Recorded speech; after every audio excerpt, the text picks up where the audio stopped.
On a été entendu, on est satisfait que les autorités, que le gouvernement cède à la légitime revendication et aux droits légitimes revendiqués par les organisations syndicales de manifester contre le projet de loi travail et pour l'obtention de droits nouveaux pour les salariés. Qu'est-ce qui a fait que les autorités finalement ont changé d'avis? Est-ce que la CGT et les autres syndicats leur ont donné des garanties? Je pense qu'il faut demander ça aux autorités et au gouvernement.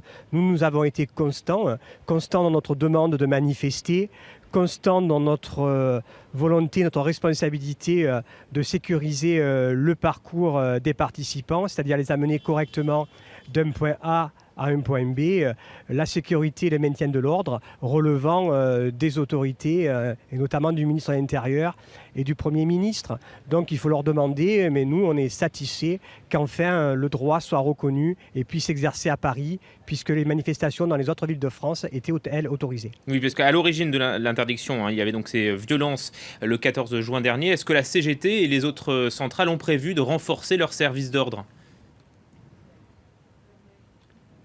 On aura un service d'ordre renforcé, mais comme les autres manifestations.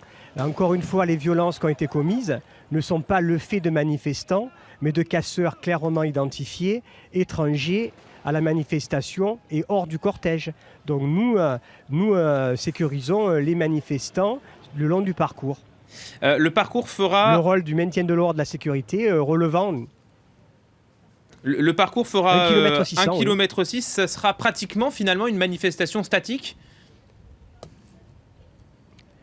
Non, puisqu'on partira bien d'un point A, même si c'est une boucle, donc on marchera, on restera pas sur place, mais les manifestants donc défileront ce que l'on souhaitait, donc et c'est ce qui se fera. Et cet après-midi, les unions régionales d'Île-de-France, des 7 organisations, donc vont discuter avec la préfecture des modalités pratiques pour assurer effectivement le bon fonctionnement sur une manifestation où nous attendons beaucoup de monde. Il faut dire que le gouvernement, avec la façon dont il est prise, nous a fait énormément de publicité.